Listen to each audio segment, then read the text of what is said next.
40 ವರ್ಷದ ಪ್ರಾಯದ ಸಂಕ್ರವ್ವ ಸುಮಾರು 20 ವರ್ಷಗಳ ಹಿಂದೆ ಹಾವೇರಿಯಿಂದ ಕೆಲಸ ಹುಡುಕಿಕೊಂಡು ದಕ್ಷಿಣ ಕನ್ನಡ ಜಿಲ್ಲೆಗೆ ಬಂದಿದ್ರು. ಲೋಕೋಪಯೋಗಿ ಇಲಾಖೆಯ ಗುತ್ತಿಗೆದಾರರಾಗಿ ದಕ್ಷಿಣ ಕನ್ನಡ ಜಿಲ್ಲೆಯ ಪುತ್ತೂರಿನ ರಾಧಾಕೃಷ್ಣ ನಾಯ್ಕ ಅವರಿಗೆ ತಮ್ಮ ಕಂಪನಿಯಲ್ಲಿ ಕೂಲಿ ಕೆಲಸ ಮಾಡಲು ಅವಕಾಶವನ್ನ ಅಂದು ನೀಡಿದ್ರು.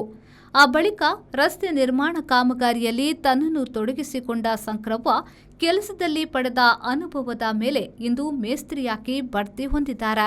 ಮೇಸ್ತ್ರಿಯಾಗಿ ದುಡಿಯುತ್ತಿದ್ದ ಸಂದರ್ಭದಲ್ಲಿ ಸಂಕ್ರವ್ವ ತಮ್ಮ ಕಂಪನಿ ಮಾಲಕರಾದ ರಾಧಾಕೃಷ್ಣ ನಾಯ್ಕ ಅವರಲ್ಲಿ ಪ್ರತಿದಿನವೂ ಒಂದು ಬೇಡಿಕೆಯನ್ನ ಇಡುತ್ತಿದ್ದರಂತೆ.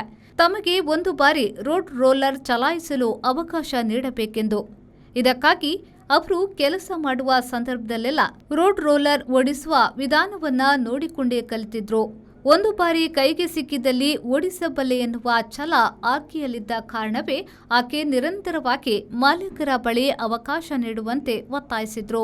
2021ರಲ್ಲಿ ಚಾರ್ಮಡಿ ರಾಜ್ಯ ಹೆದ್ದಾರಿಯ ಕಾಮಗಾರಿ ನಡೆಸುತ್ತಿದ್ದ ಸಂದರ್ಭದಲ್ಲಿ ಮಾಲಕ ರಾಧಾಕೃಷ್ಣ ನಾಯಕ್ ಸಂಕ್ರವ್ವ ಅವರಿಗೆ ರೋಡ್ ರೋಲರ್ ಚಲಾಯಿಸಲು ಮೊದಲ ಬಾರಿಗೆ ಅವಕಾಶವನ್ನ ನೀಡಿದ್ರು.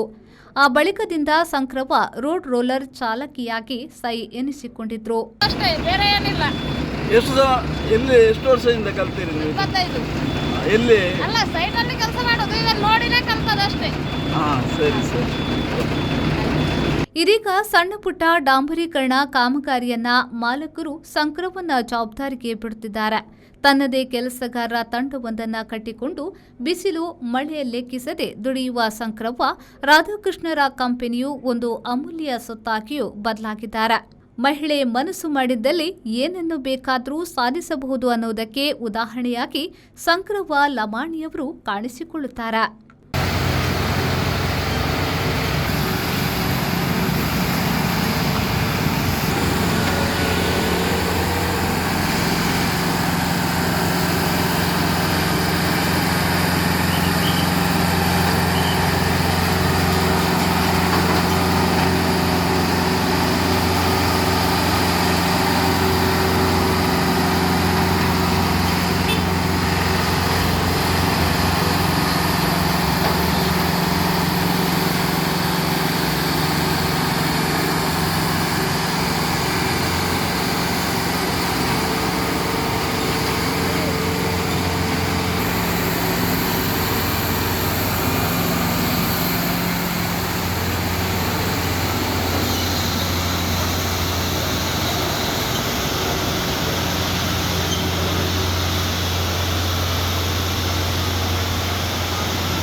ಪ್ರವೀಣ್, ವಿ4 ನ್ಯೂಸ್, ಪುತ್ತೂರು.